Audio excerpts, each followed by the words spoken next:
Welcome back to HLN. You know, a lot of kids around the country are going back to school today, not sure their feelings, and we're also not sure what kind of conversations are going to happen at school among our children, as maybe they are talking about the tragedy in Newtown. So how do we as parents enter into this conversation to help them navigate their way through the emotions, fears, concerns? My colleague Christy Paul is here with some potential answers on that. That's tough. We don't know, you know, and how do we as parents get in on those conversations and find out what was said in a school today? Well, and find out if we're saying the right thing back, right? I mean, we know how we felt, Mike, when we were hearing about Newtown. Imagine how the kids felt, of course, how it has to be to go back to school today.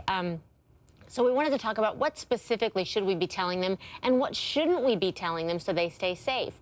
Well, joining me is Keyuri Joshi. She's a certified life and parenting coach, and we're so grateful that you're here. Thank you. My pleasure. I wanted to ask you, first of all, are there specific words we should avoid using at all? We don't want to use words like massacre or anything that's really traumatic for the child to accept. You know, those really scary words. You want to call it a tragedy, a sad event, things like that.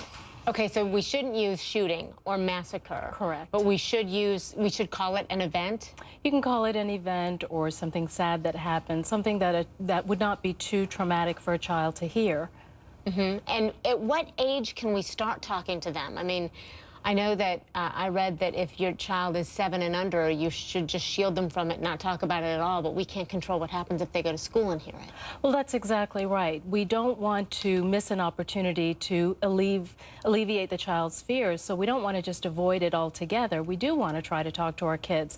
And I think it's a good idea for parents to kind of gauge their children by, you know, playing I Spy as a parent. I spy my child's body language, their facial expressions, the tone of their voice. Are they staring off into space? And then ask them open-ended questions, perhaps, about what happened at school, what did they talk about, so they can kind of find out what's going on with the child and then address it. So I understand there are 3 different things that we need to keep in mind primarily, and one of them is acknowledging the child's emotions. That's the first and foremost step, because you know, we as adults think, oh my gosh, this is just such a horrible event, and what if it was me or my child that this happened to? Well, why wouldn't kids think the same thing? And so we can assume that there's a tremendous amount of fear.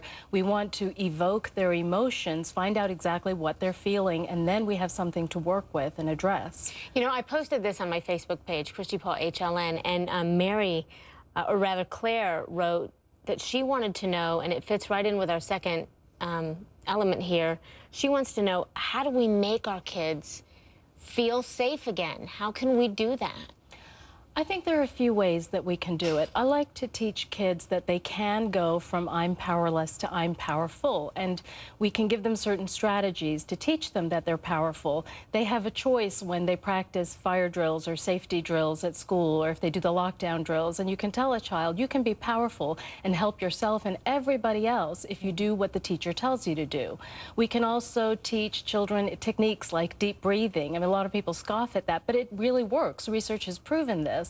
And so children can learn how to inhale and exhale, and every time you inhale, you're breathing in powerful aspects of managing your fear, and if you're breathing out, you can let go of the fear. And real quickly, Kelly wrote, she said, how do I explain to my 6-year-old what type of person would do this? They don't understand mentally ill, and apparently she was in a situation where she didn't talk to him about it, but he saw something or he heard something, so he's asking who would do this?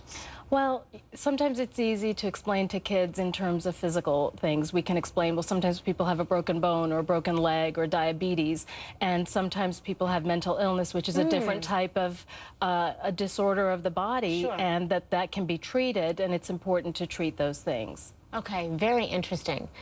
So that was great in terms of giving us strategies.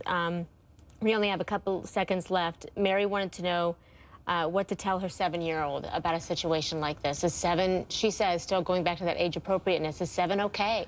Yes, 7 is okay to start talking about it, because that child will probably have heard something at school, and so you do want to address the child. And I think it's important to create the sense of safety that this is a very rare event, that majority of people in the world are good, that our schools are generally safe. So we have to focus on some of the positive points here. Keyuri, thank you so much for sharing. We appreciate it. Yeah, great information for us. Stay with us. We're going to be right back.